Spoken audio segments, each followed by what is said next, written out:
Hi, I'm Chike Coleman. That's Sanford Hess, and this is Real Reviews Home Edition, the show where we talk about movies, TV, and sometimes other stuff.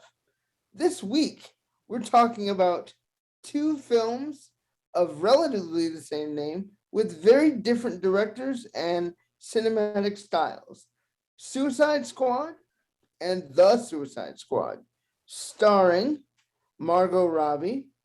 Let's see, Will Smith in the first one. There's also Boomerang with Jai Courtney, and you've got I hate her so much, Cara Delevingne, and Joel Kinnaman in the original, directed by David Ayer. And I'm gonna have Sanford tell you about that one. Sanford. Well, first of all, hey, it's good to be back. Thanks for taking some time off and coming back. Appreciate it. I mean, I was worried we were canceled at one point. Well, hey, it's hard to be canceled from public access. So, Yeah, very true. Very true. Suicide Squad, the 2016 version, which I guess we'll call the David Ayer Suicide Squad, starts off and we are introduced to a gang of ne'er-do-wells in a top secret prison in Louisiana. And among them, as you mentioned, are Will Smith and Harley Quinn, played by Margot Robbie, as well as Croc. I can't remember what the heck is that with the Croc dude, and Diablo, who creates fire from his hands, and Boomerang, and all this other characters. And so the movie sort of starts us off in the typical superhero way with some backstories. And what we learned, and which I thought was kind of fun, is that several of them were arrested by either Batman or the Flash in a lovely tie-in to the Justice League. After we meet some of them and learn a little of their backstories, we learn that they're being operated by Viola Davis. And what is the name of her character? Viola Davis's character's name. Oh, I think it's like Wallace. Amanda Waller. Yeah, Waller. Yeah. So she's running this group, and she's convinced the generals that the world needs to have some superhero power on our side because, as they put it, what if the next Superman came along to the Earth and actually was a terrorist instead of a good guy? And this takes place during the films after Superman has died and before Justice League. So I actually like the fact that it fits into the DC universe in a specific way, and her goal is to have a group of people they can call upon should the need arise. Well, ironically, the need arises due to the process that she's going through. Turns out, and here's where you got to stick with us on this one of the people who is on her team can channel the powers of a witch, which she inherited through an archaeological dig, and happens now to be dating the captain of her team, Colonel Flag, I believe it's Colonel, who is dating the human version of her, while the Enchantress, which is the other side, is sort of something they have to deal with. Well, the Enchantress escapes, is able to bring back her brother as well, and things go crazy as they often do in superhero movies. The Suicide Squad is called to come in and fight against the Enchantress and her brother and their team of ash people, which we'll talk more about, ultimately leading to some major action. And this part I really enjoyed. They actually were doing a major action to save Waller, who's in the secret hideout, so to speak. And eventually, at the end of the movie, things go kabloom. Some people die, but not too many. And we're left with the Suicide Squad walking away at the end. Well, now that we've gone through the plot of this movie, let's talk about why, unfortunately, this movie is not the director's vision at all. Apparently, director David Ayer had a much darker, less commercial cut, and this film was recut by the same people who created and edited the trailer for the film, and the studio liked that so much that they said, we need to recut the film to look as fun as that is to us. I'm sure that director David Ayer had a few other interesting subplots where the characters related better to each other, and as a result of that, through no fault of his own, the film is absolutely horrible from start to finish. and it's horrible for a number of reasons. The color palette, and I don't really usually comment on that, is janky.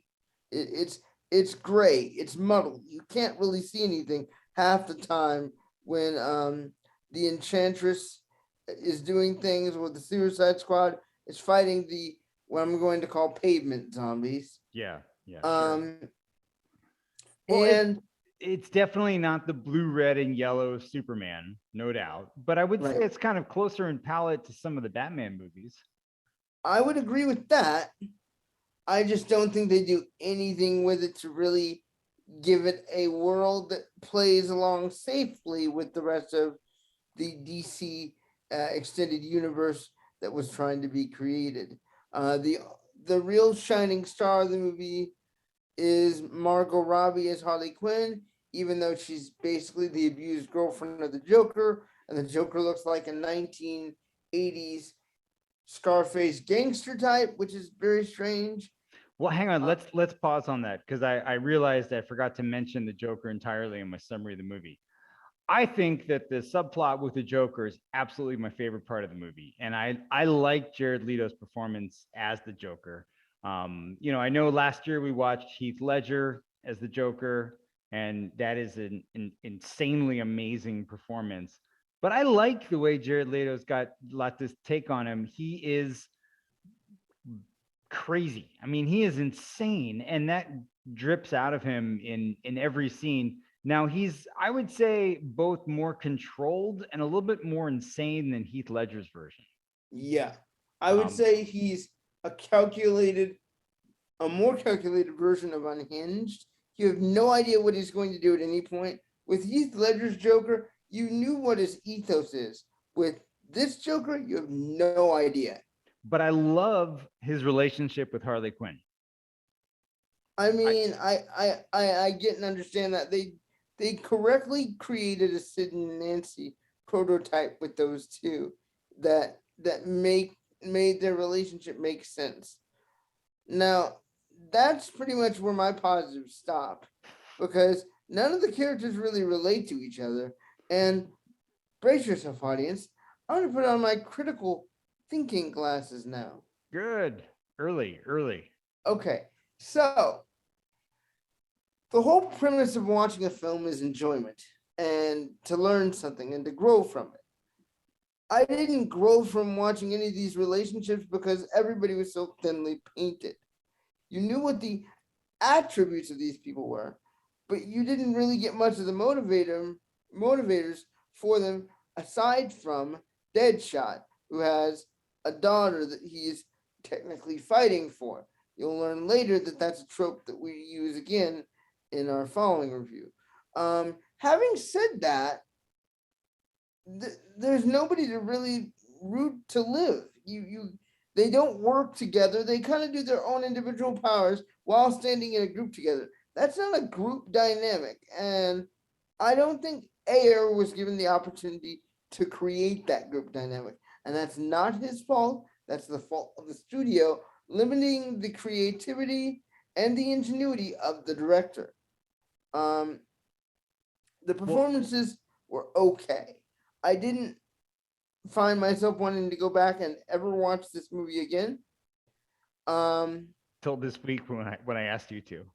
yeah, I was like, damn, I have to watch it again. Jeez, no, please.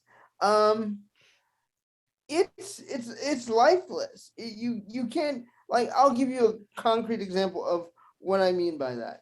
If you think of any other group related movie that's related to superheroes, you could say either cut of the Justice League, either the Whedon version or the Zack Snyder version, that always feels like a group. They always feel like they're looking after and checking in on each other.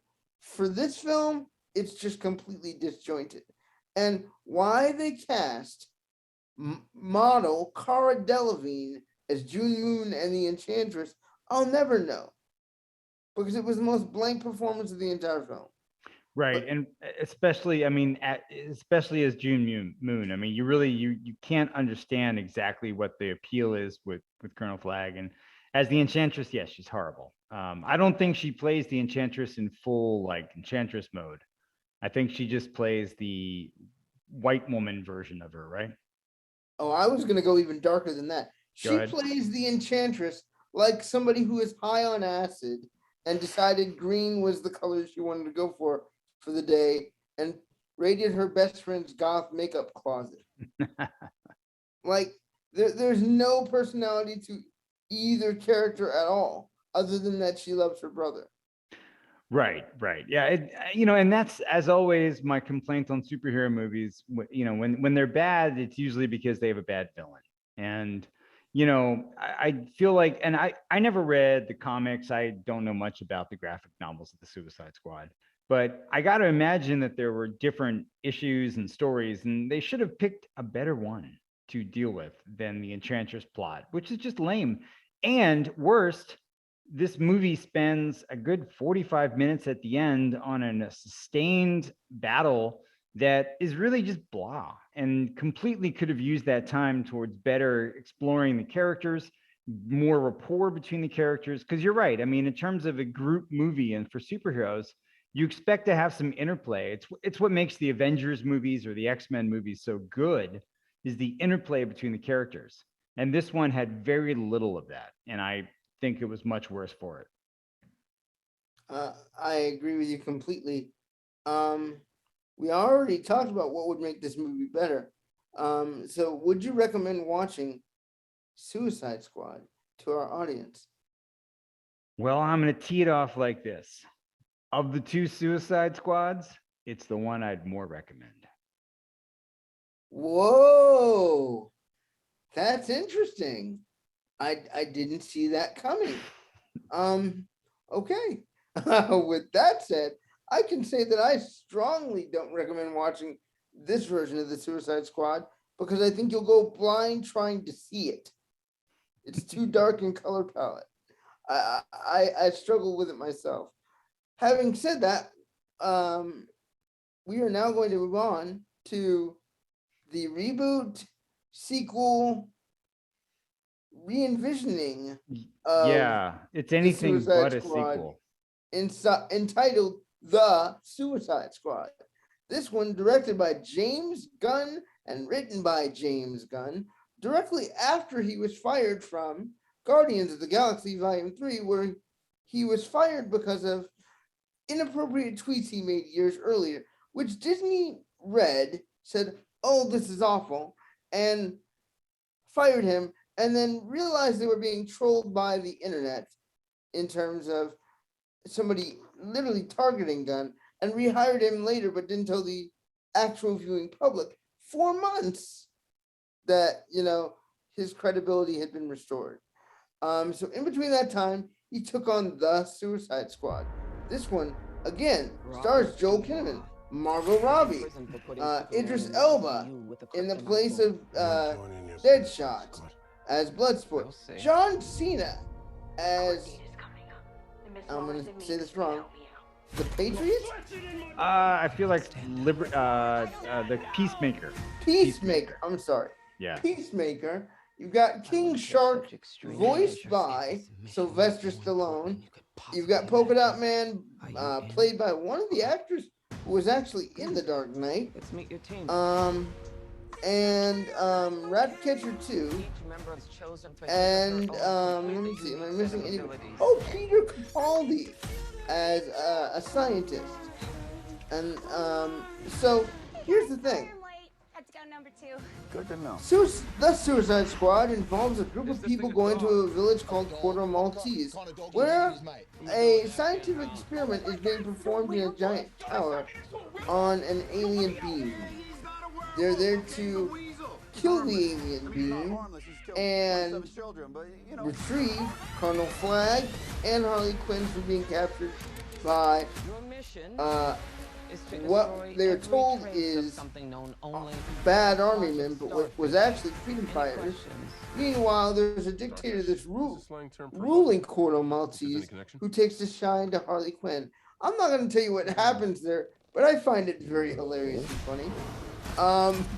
So this group of people gets together to, go after this alien that has been imprisoned in this giant tower. And I am going to be the complete opposite of Sanford here and say, as bloody and disgusting as it is, because that's the other thing, audience. Suicide Squad wasn't really all that violent. The Suicide Squad amps it up to 11. People die. Okay. An animal dies within the first 5 minutes, and people die within the first 20 minutes. No prisoners are taken with this film. Many people die, and not just die, but explode into bloody jelly. So here's why I like that approach. It's because they treat the Suicide Squad as a team. I'm going to say this right now, straight up off the top. The two best actors in this movie are Idris Elba and Viola Davis. Everybody else is just kind of second fiddle. They all get along together. They all work great together. It's amazing. But what makes this plot that is insane work moderately well is they can all find different ways to make you laugh, and you get to watch the process of them growing together as a team pretty much 10 minutes after the movie starts. You learn the dynamics, you learn who works well together, you learn who doesn't work well together, and why that clash is important. It's a much more cohesive film story-wise. That's the best credit I can give it. Now, why are Viola Davis and Idris Elba the best parts of this movie? Viola Davis is the best part of this movie because it's Viola Davis. She smashes everything, even if she's not intending to. She just knows how to command the screen with whatever little moment she's given. And she's such a badass. I mean, really, in both films, she is just a complete badass. So give her props for that. Yeah, gotta give her props for that. And Idris Elba, why is Bloodsport better than Deadshot? Mainly because they give Bloodsport an actual scene with his actual kid where you can see the conflict between the two, and it makes sense why they're at odds. And also sense why, if, say, for instance, I don't know, Viola Davis decides to threaten Bloodsport with sending his daughter to prison and then simultaneously killing her shortly thereafter, why he would be emotionally invested in joining the squad. They give very good reasons why all that should occur, and watching it unfold is halfway fun. That's the key. It's halfway fun. It's not amazing fun. It's halfway fun, which is more than I can say for Suicide Squad. I'm very curious, Sanford, to know what you thought, though. Yeah. Well, I'll give you this. I mean, James Gunn, especially from the Guardians of the Galaxy movies, he's shown his ability to deal with a cast of characters and have interplay between them. So I agree with you that the interplay among the Suicide Squad is better. Now, I'm going to give an excuse for the first one in that they had this whole subplot with the Joker. They were trying to get along at the same time. Mm-hmm. And they also spent more time developing backstory. I mean, one of my complaints about this movie well, I guess I kind of respect it's a different approach, is the lack of backstory for the characters. They're just, especially, and here I'm going to give a little bit of a plot spoiler, the sort of false start that this movie goes through. I like the way it just sort of dispenses with, we're going to tell you who these people are. We're just going to throw you into the plane with them getting ready for their jump and assume that you'll figure out kind of who the characters are. But then, actually, it doesn't matter that much anyway, because they're the Suicide Squad. And we soon learn why that is an appropriate name. Yeah. So I appreciate that. However, I felt like this whole story, and somebody actually told me that Starro was a character in the comics. So at least I feel like is. I just felt like the whole starfish thing was just idiotic. And not only was it idiotic, but it went on for way too long. They could have spent that time better in this case, maybe a little more backstory, maybe a little more plot. But the whole extended taking on the starfish thing just went on way too long for my tastes.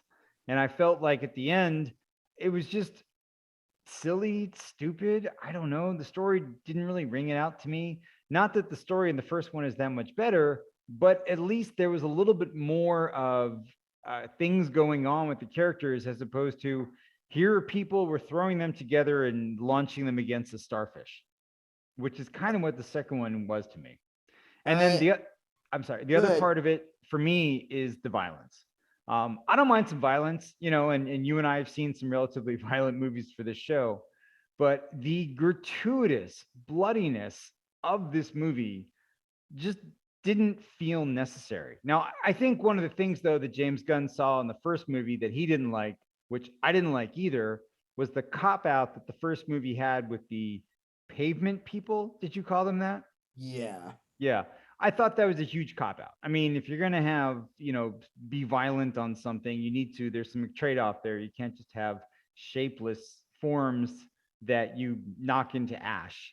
But I feel like James Gunn took that way too far in the opposite extreme, which is I am going to make this movie so bloody and gory that it's going to purposely turn off a huge amount of the people who would normally maybe watch it, to the point where I would not recommend this movie for most people unless you've seen, a number of horror movies and other, splatter kind of movies. If you haven't seen stuff like that to prepare you for a film of this magnitude, then you're not going to quite be ready for this.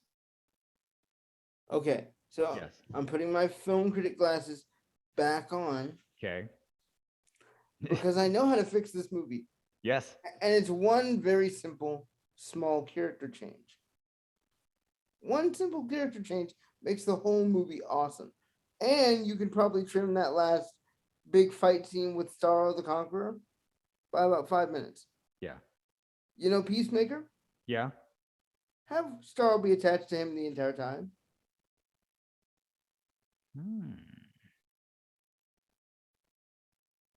Then do it. Yeah. Then you have a complete win. And I know what your question is.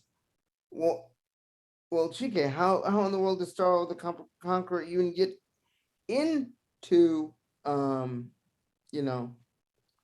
onto Peacemaker? They came out of the water, right? Okay. You're telling me that Starro the Conqueror, before he was locked in that tower, couldn't have had a few of his offspring in the water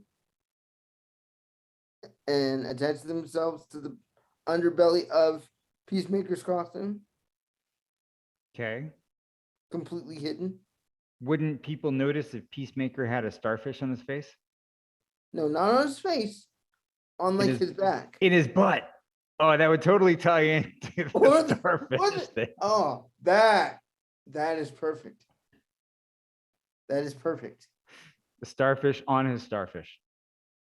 That's kind of great. That's actually really. All right. Okay, can we just say how hilarious that is and that James Gunn should have used that? Because I think that's great. All right, well, take us home. We got only like a minute or two left. So do you recommend the second one? I recommend the second one, not because of the violence, although there is an amazing scene with Harley Quinn that everybody should watch because it's fantastic. Hey, Margot Robbie is insanely good as this character. They should continue to make Harley Quinn movies until she just is sick of it. Ages out, yeah. Yeah. But the reason I recommend this movie is because it has something that the original Suicide Squad didn't have, which is a bit of heart. And it's randomly sprinkled throughout the entire movie. I know that some audience members aren't going to like the violence, and that's fine. But the heart at the end of the movie and throughout the movie involving Ratcatcher 2, plus Viola Davis's magnificent performance in this reboot sequel, is worth the price of admission. Even if you don't like the fact that the Suicide Squad has to battle a giant starfish. And I will say that I would recommend the first one instead of the second one, just to the general public. Although one last thing I did really enjoy about the James Gunn version is the intertitles. I thought that was genius. So yes. I will give them props for that. So, in some ways, if they re-edited, say, a PG-13 version of this one, and took your advice to cut about 5 minutes off the starfish fight, I would be more inclined to recommend it. But as it is, I'm going to go with the first one instead. Okay, fair enough. This has been Real Reviews Home Edition. We will be back in a week or two with another set of new reviews. I think we have a great idea for what we want to do the next time you see us, and it will involve looking inward. See you guys next time. Bye, guys.